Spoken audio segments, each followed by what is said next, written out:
कभी आपने कोई फाइनेंशियल प्लान देखा है जो इतना परफेक्ट लगता है अब तो फ्यूचर सेट है? The calculations are so precise. Home loan, business loan और education loan,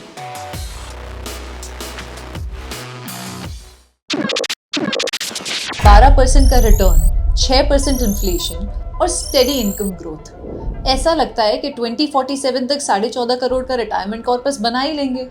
The calculations are so precise.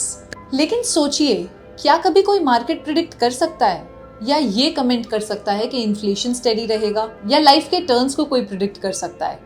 क्या ऐसा कैलकुलेटर कभी बना है? ये जो प्रिसिशन है, ये देखने में बड़ा स्मार्ट लगता है, लेकिन ये आपको झूठी सर्टेनिटी देता है, क्योंकि रियल लाइफ स्प्रेडशीट के साथ साथ नहीं चलती। अगर ये इन्फ्लेशन सिर्फ 6 से 7% हो जाए तो वो 14.5 करोड़ का कॉर्पस 18 करोड़ हो जाता है। एक छोटी सी लाइन चेंज करी और पूरा प्रोजेक्शन हिल गया। फाइनेंशियल प्लानिंग कोई क्रिस्टल बॉल नहीं है। It's not about predicting the future but actually preparing for it. जैसे जीपीएस होता है, डेस्टिनेशन फिक्स्ड है बट अगर रास्ते में ट्रैफिक आएगा तो रूट रीडायरेक्ट हो जाएगा। प्लानिंग भी वैसी ही होनी चाहिए, अडैप्टिव ना कि एब्सोल्यूट। तो चलिए बात करते हैं उन कुछ सिंपल स्ट्रैटेजीज की जो रियल लाइफ में काम आती हैं, क्योंकि सक्सेसफुल इन्वेस्टर्स फॉर्च्यून टेलर्स नहीं होते, वो बस कुछ बहुत स्ट्रॉन्ग और पावरफुल हैबिट्स को कंसिस्टेंटली फॉलो करते हैं। Step 1, diversification. डाइवर्सिफिकेशन एक बहुत ही इंपॉर्टेंट टूल है। At the end of the day 4 assets होते हैं: debt, gold, equity and real estate. और जरूरी है कि आपका चारों एसेट्स में पैसा डाइवर्सिफाइड हो। फॉर एग्जाम्पल, जब 2020 में financial markets were not doing good, तो गोल्ड में डाइवर्सिफिकेशन की वजह से पूरे पोर्टफोलियो का रिटर्न बच गया था। सिमिलरली, अगर आपका बहुत सारा एक्सपोजर किसी एक पर्टिकुलर एसेट में है एंड फॉर एनी रीजन वो अच्छा रिटर्न नहीं देता है, तो आपका ओवरऑल पोर्टफोलियो खराब परफॉर्म कर सकता है। Step 2, regular SIPs. Market time करना इम्पॉसिबल है। Even experienced people fail at this. इसीलिए स्मार्ट इन्वेस्टर्स रेगुलर इन्वेस्टिंग का रूट चूज करते हैं। मार्केट ऊपर हो या नीचे, एसआईपी से हर महीने इन्वेस्ट करने की एक हैबिट बन जाती है। Also it gives you the benefit of rupee cost averaging. चाहे मार्केट ऊपर हो या नीचे, आपका पैसा कंसिस्टेंटली इन्वेस्ट होने की वजह से आपका कॉस्ट प्राइस एवरेज आउट हो जाता है।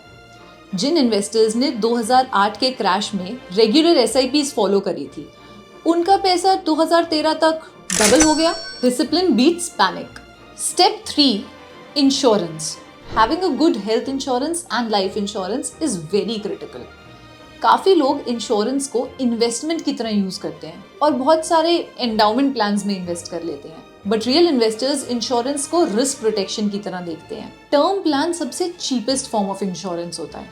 आपको एक अच्छा कवर मिल जाता है with just peanuts of premium, क्योंकि अगर आप नहीं रहे तो आपकी फैमिली के गोल्स, बच्चों की एजुकेशन, घर की ईएमआई, वो सब तो जारी रहेगा। Also having a personal health insurance is very critical. किसी भी मेडिकल इमरजेंसी में आपका लॉन्ग टर्म कॉर्पस यही प्रोटेक्ट करेगा। Step 4, set up an emergency fund. Life predictable नहीं होती। कोई भी अगर अनएक्सपेक्टेड एक्सपेंस आ गया है, जॉब चली गई है, खर्चे मैनेज करने हैं, तो एक इमरजेंसी बकेट आपको सेफ्टी नेट प्रोवाइड करता है। आप इसके लिए FD, liquid funds, arbitrage funds जैसे ऑप्शंस यूज कर सकते हैं, बट ये पैसा इन्वेस्ट नहीं, रिजर्व्ड होता है। The idea is to maintain liquidity, not chase very high returns. Covid lockdown में जिन लोगों के पास इमरजेंसी बकेट था, उन्होंने पैनिक सेल नहीं किया। इनफैक्ट एसआईपीज कंटिन्यू रखी and they could invest at a dip. Step 5, avoid unnecessary debt. Credit card use, buy now pay later options, ये सब फाइनेंशियल प्लानिंग के लिए स्लो पॉइजन है। स्मार्ट इन्वेस्टर्स लोन लेते हैं, बट स्ट्रेटेजिक लोन्स जैसे कि होम लोन, बिजनेस लोन और एजुकेशन लोन, कंजम्पशन के लिए नहीं। कुछ लोग एंकरिंग बायस में भी फंस जाते हैं। जो सबसे पहले नंबर दिया गया, ऐसा लगता है वही सही है। फॉर एग्जाम्पल, मान लीजिए किसी वेडिंग के कॉस्ट के लिए आपको 63,000 की एसआईपी करनी है, तो ऐसा लगने लगता है कि यही नंबर बस एंकर है और इसको इन्वेस्ट करने से सब सही हो जाएगा। रियल लाइफ में प्लान्स चेंज होते रहते हैं। सैलरी, गोल्स, हेल्थ, ये सब फ्लक्चुएटिंग है।